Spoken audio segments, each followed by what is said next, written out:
Hi friends, എല്ലാവർക്കും റോസീസ് രുചിക്കൂടിലേക്ക് സ്വാഗതം. ഇന്ന് ഞാനൊരു ചക്ക വെച്ചിട്ട് ഒരു എരിശ്ശേരി ഉണ്ടാക്കി കാണിക്കാമേ. അപ്പോൾ ചക്ക സീസണൊക്കെ കഴിയാറായി. അപ്പോൾ ചക്ക വെച്ച് ഞാൻ ഇതുവരെ ഒന്നും ചെയ്തില്ല. അപ്പം ആ എരിശ്ശേരിക്ക് എന്തൊക്കെയാണ് വേണ്ടതെന്നുള്ള നമുക്ക് നോക്കാം. നമുക്ക് വീഡിയോയിലേക്ക് പോകാം.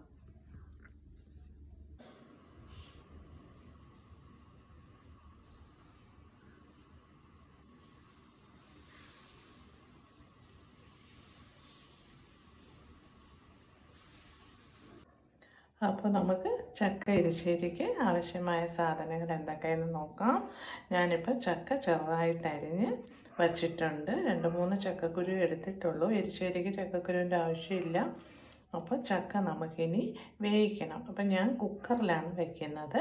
2 വിസിൽ കേൾക്കുമ്പോൾ നമുക്ക് ഓഫ് ചെയ്യാം. എന്നിട്ട് നമുക്കതിൻ്റെ അരപ്പ് ശരിയാക്കാം.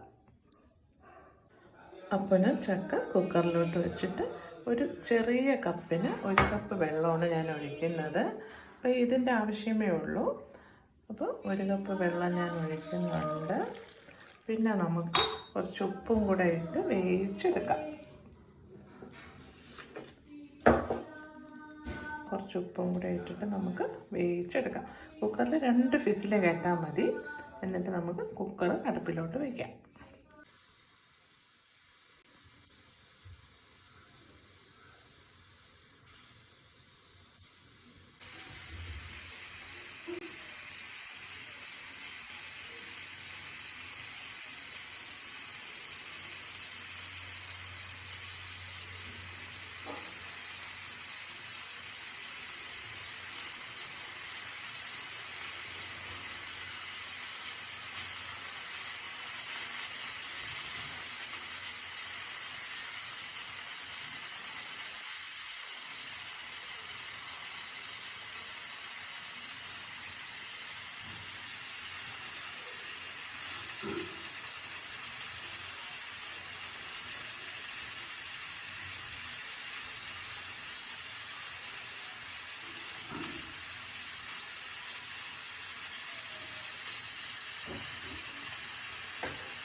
അപ്പോൾ ചക്ക എരിശ്ശേരിക്ക് ആവശ്യമായ എന്തൊക്കെയാണ് അരപ്പ് നമുക്ക് വേണ്ടത്.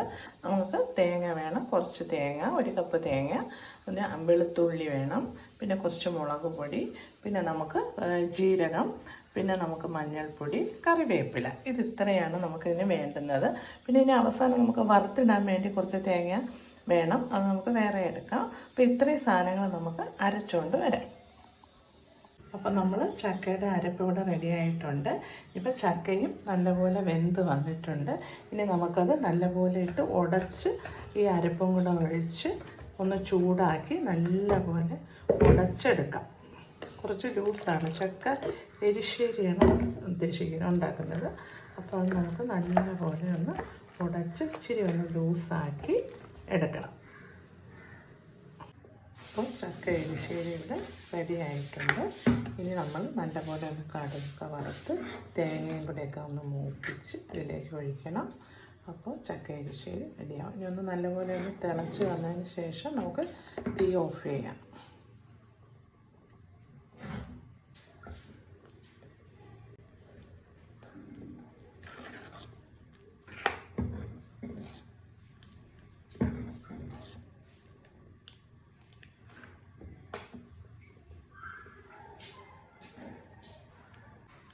അപ്പോൾ നമുക്കിനി അടുത്തത് ചക്ക എരിശ്ശേരിക്ക് കടുക് വറുക്കാനാണ്. അപ്പോൾ തേങ്ങ എരിശ്ശേരി എന്ന് പറയുമ്പോൾ തന്നെ നമുക്ക് തേങ്ങ മെയിനാണ്. എരിശ്ശേരിക്കെല്ലാം തേങ്ങ വറുത്തിടണമല്ലോ. അപ്പം നമുക്ക് തേങ്ങ വേണം, പിന്നെ വറ്റൽമുളക്, കറിവേപ്പില, പിന്നെ കടുക്, വെളിച്ചെണ്ണ, ഇത്രയും സാധനങ്ങളാണ് നമുക്ക് വേണ്ടത്. അപ്പോൾ നമുക്ക് പാൻ ഞാൻ അടുപ്പത്ത് വെച്ചിട്ടുണ്ട്. ചൂടായതിനു ശേഷം നമുക്ക് എണ്ണ ഒഴിച്ച് കടുകൊക്കെ പൊട്ടിച്ച് കടുകൊക്കെ പൊട്ടിച്ച് തേങ്ങയൊക്കെ വറുത്ത് നമുക്ക് എരിശ്ശേരിയിലേക്ക് ഇടാം. എണ്ണ ചൂടായി, ഇനി കടുക് ഇട്ട് കൊടുക്കാം. കടുക് പൊട്ടുമ്പോൾ തന്നെ നമുക്ക് മുളക് ഇട്ട് കൊടുക്കാം. അതിൻ്റെ കൂടെ തന്നെ കുറച്ച് ഉഴുന്ന പരിപ്പ് ഞാൻ ഇട്ട് കൊടുത്തിട്ടുണ്ട്. പിന്നെ നമുക്ക് തേങ്ങയും കൂടെ ഇട്ട് കൊടുക്കാം.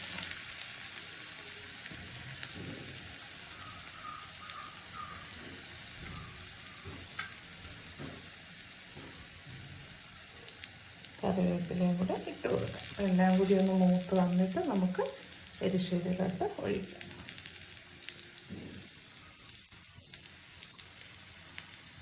ഉഴുന്ന പരിപ്പിടാൻ ഞാൻ പറയാൻ വിട്ടുപോയതാണ്. ഉഴുന്ന പരിപ്പും കൂടെ നമുക്ക് വേണം. ഉഴുന്ന പരിപ്പും കൂടെ ഇട്ടാൽ എരിശ്ശേരിക്ക് ഒരു കുറച്ചൊരു ടേസ്റ്റ് വരും, മണം വരും. പിന്നെ തേങ്ങയും കൂടെ ഒന്ന് മൂത്ത് നമുക്ക് എരിശ്ശേരിയിലേക്ക് ഒഴിച്ചു കൊടുക്കാം. ചക്ക എരിശ്ശേരി ഏകദേശം ഇവിടെ റെഡിയായിട്ടുണ്ട്.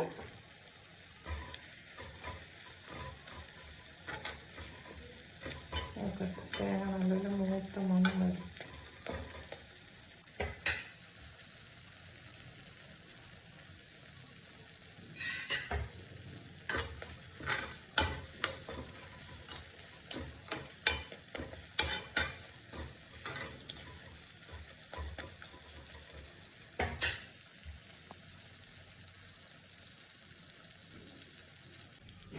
അപ്പോൾ ഏകദേശം മൂത്ത് വന്നിട്ടുണ്ട്. നമുക്കിതിന് ചക്കയിലോട്ട് ഒഴിച്ചു കൊടുക്കാം.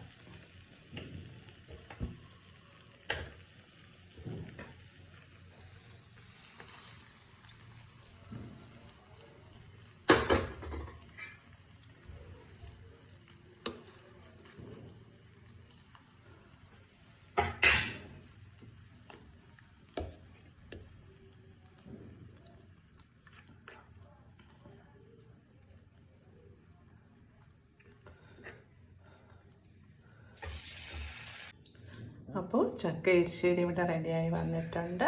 നല്ല ടേസ്റ്റാണ്. മീൻ കറിയും ചക്ക എരിശ്ശേരിയും ചോറും മീൻ വറുത്തതും ഒക്കെ ഉണ്ടെങ്കിൽ നല്ലൊരു കോമ്പിനേഷനാണ്. അപ്പോൾ എല്ലാവർക്കും അടുത്തൊരു റെസിപ്പിയുമായി കാണുന്നത് വരേക്കും ടാറ്റാ, ബൈ.